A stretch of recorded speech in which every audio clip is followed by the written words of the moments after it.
You need a somatosensory low potential monitor on hand. There's something that you should know. Don't talk to me about my father doing the surgery. The decision's been made. I'm the one operating on Mrs. Dixon. Patrick, don't attempt this operation. Look, I know why you want me off the case. You're afraid I'll lose the patient, just like you lost Mom. Look, forget about your mother. Think about yourself. You're a brilliant surgeon. You got a great career ahead of you. Which is why I'm performing the surgery. If I'm successful, I'll be elevated to the top tier of surgeons. But if you attempt it and fail, it could be a big mark on your career. Failing, but thank you for the concern. Look, Mrs. Dixon's condition is inoperable. No amount of gamma knife dissection or coil embolization can save her. Of course, unless you were cutting. Okay, well, that's right. Her condition is the same as your mother's, but trying to save Mrs. Dixon won't bring your mother back. All right, I'm leaving you two alone. No, stay. I want you to hear this. I don't blame you for Mom's death. I never did. She was terminal. There was 1 in 1,000 chance that you or any other surgeon could have saved her. But when the operation failed and she died, you were too self-absorbed to find me and tell me. Mom was gone and I heard from an assistant surgeon. You're only worried about your own grief. So you went on a drinking bin that lasted for years until your liver failed. And that is what I blame you for. The way you threw away your life. So what? You want to follow in my footsteps? Mrs. Dixon may very well die. I think I can save her. But I'm also humble enough to know that I could be mistaken. So why attempt it in the first place? Because if I don't, she'll die for certain, and I don't want that on my conscience. I might start to spiral down just like you.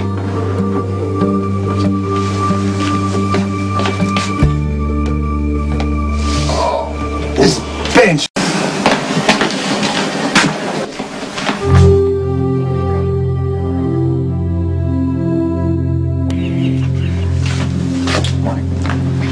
Dr. Drake, Dr. Scorpio, I don't believe you've met my son, William. Nice to meet you. You too. Hello. So you're keeping your mom company today? Yeah, I brought my homework so I could stay all day. Oh, that's great. I'm sure she's glad that you're here. I don't know what I'd do without him. Mrs. Dixon, your condition is deteriorating faster than we expected. I'd like to perform surgery this afternoon. That's a lot sooner than we talked about. But maybe that's good. It's going to be okay, Mom. This will make you all better. Right, Dr. Drake?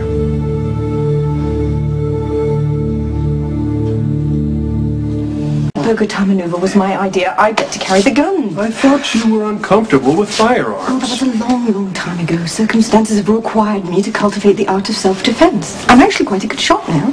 Even if you do say so yourself. No, let's face it. I'm the marksman here. Oh, you take pot shots at anything that moves. No, it's safer for me to have the gun. I think you're all forgetting that I am the only trained professional in the group, so I will take the gun. No way! Not! Oh, all right.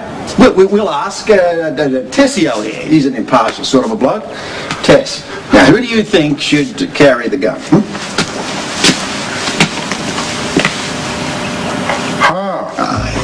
Wise choice. Oh, you're just trying to get your head back on her chest. And he's halfway there. Thank you. Let's get her out of here. She's trying to get a date wherever she goes. Disgusting. Regards to your family, Tess. Do I look as nervous as I feel? No, please. You're super nervous. If you hadn't gone into medicine, you could have been a fighter pilot.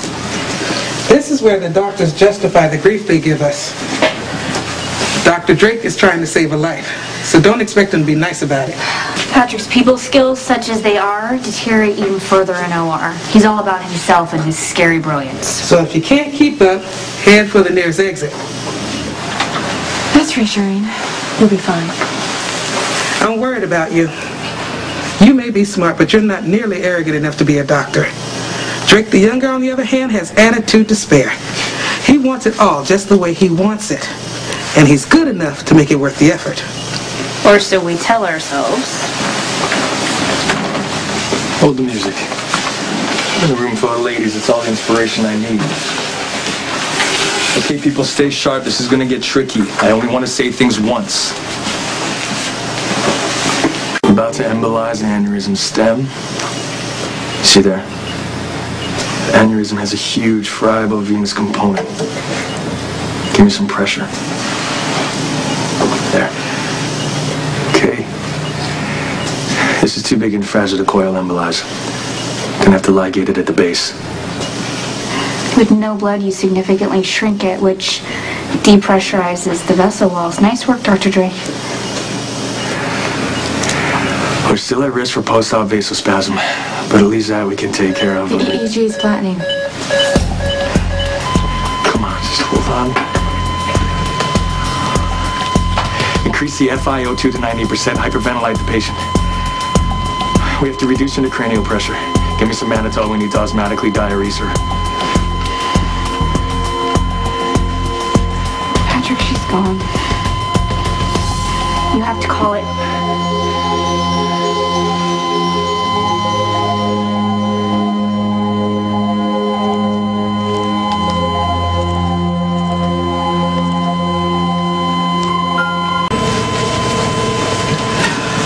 Shut off the machines and unhook the body from the patches and leads while I wrap Dr. Drake's point of entry. Quartermain, help Nurse Spencer bag the instruments.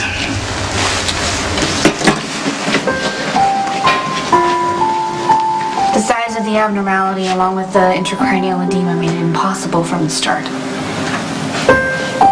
I'll go tell her. No. I'll do it.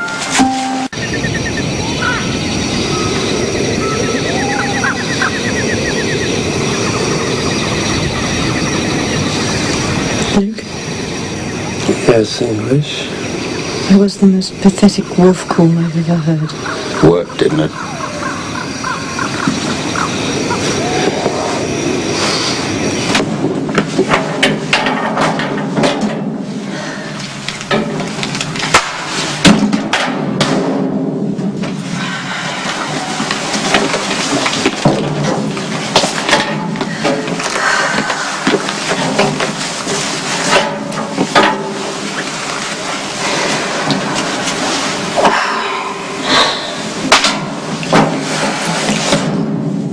I need a beer.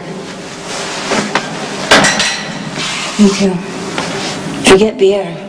I want tequila. Shots, please.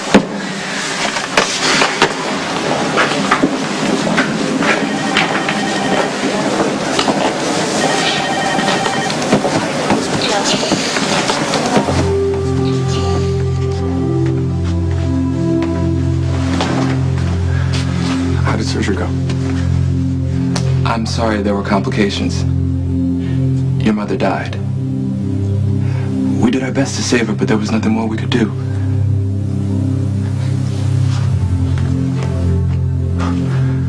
Where's my dad?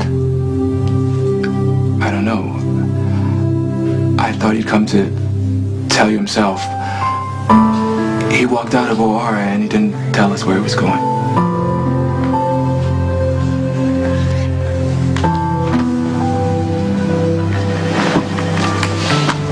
So, how's my mom? Is she all better now? I'm sorry, William.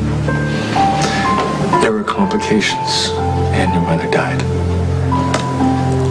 We tried to save her, but we couldn't.